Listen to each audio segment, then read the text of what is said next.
মরিয়মকে বিয়ে করতে ভয় করো না, কারণ তার গর্ভে যিনি জন্মেছে তিনি পবিত্র আত্মার শক্তিতে জন্মেছেন।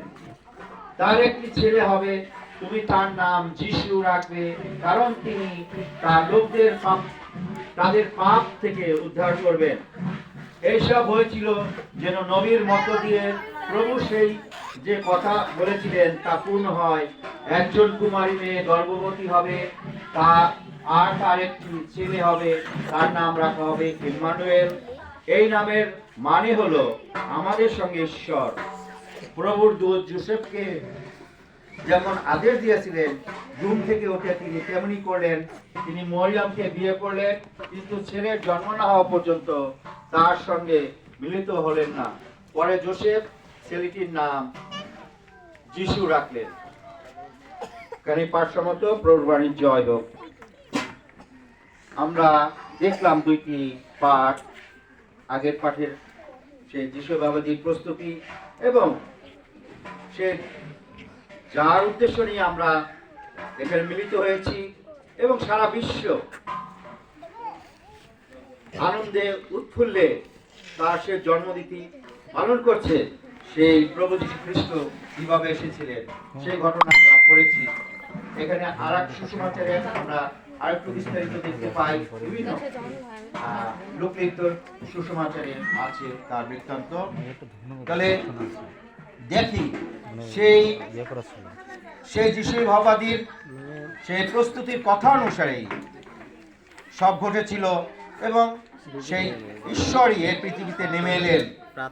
কারণ তিনি এই পৃথিবীকে সৃষ্টি করেছেন, এই প্রাণী সকল গাছপালা এবং শেষে মানুষকে এই তাকে বন্দনা করার জন্য এই পৃথিবীকে আরো সেই ঈশ্বরের মহিমা প্রকাশ করার জন্য।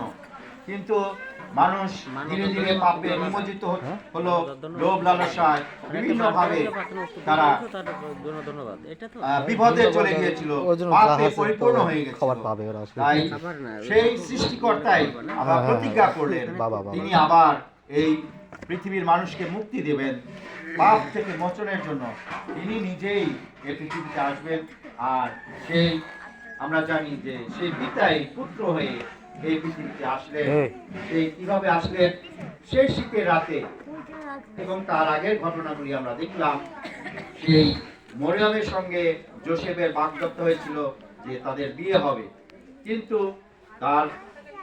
তারা নাম লেখাতে গিয়েছিলেন সেই সময় কৈশোর রাজার ঘোষণা অনুসারে তাদের দেশের যে বাড়িতে সবার নাম লেখানো লোক গণনা করার জন্য আদেশ ছিল।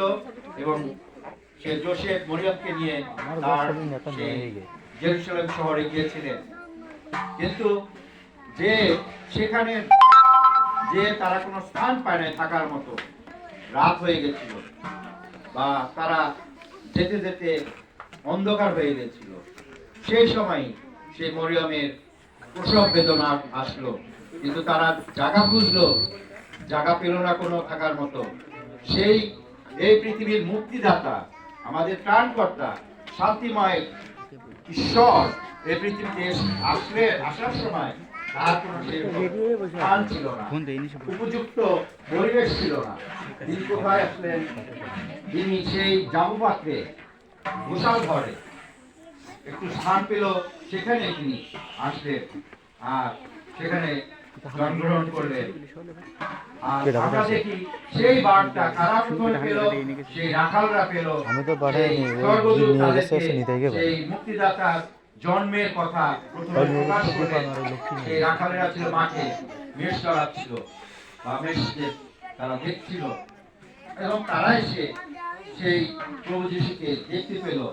তারপর আমরা দেখলাম যে সেই পণ্ডিতেরা আসলো, তারাও পূর্ব দেশ থেকে আসলো, অর্থাৎ এই প্রাচ্য থেকে, আমাদের এই এশিয়ার এই অঞ্চল থেকে তারা সেই তারা দেখে তারা গণনা করে বুঝতে পারলো যে এক মহান ব্যক্তি এই পৃথিবীতে এসেছেন।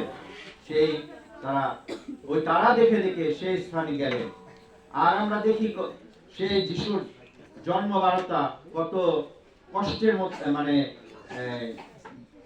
শীতের রাতে কত কষ্টের মধ্যে। তার ছিল না বস্ত্র, ছিল না স্থান উপযুক্ত, ছিল না পরিবেশ, তার মধ্যেও তিনি জন্মগ্রহণ করেছেন। তিনি এই পৃথিবীতে সেই দিনবেশে এসেছেন এবং সেই সাধারণ মানুষকেই পাপ থেকে মুক্তি করার জন্য, তাদের ন্যায্য অধিকার দেওয়ার জন্যই তিনি আসলেন এবং সেই পথ দেখিয়েছেন।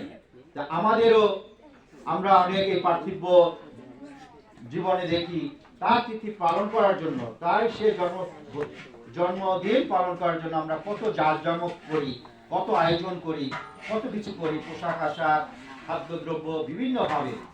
কিন্তু তিনি যে দীনবেশে এসেছিলেন, সেই দীনতা আমাদের হৃদয়ে ধারণ করতে হবে। দীনতা মানে সেই আমাদের যে পাপ কলুষতা আছে সেটা সব মুছে ফেলতে হবে এবং অন্যদের, সেই অভাবী গরিব দুঃখী, তাদের সঙ্গে আমাদের যা আছে তা আমরা শেয়ার করে তাদের মুখে হাসি ফোটাতে, সেটাই প্রভু যিশু বলেছেন, করতে বলেছেন। তাই আমরা যতই জাঁকজমক করি, যতই কিছু করি, তার মূল রক্ত যেন আমাদের থাকে সেই খ্রিস্টকে নিয়ে, খ্রিস্টের আদেশ নির্দেশ অনুসারে যেন আমরা করি।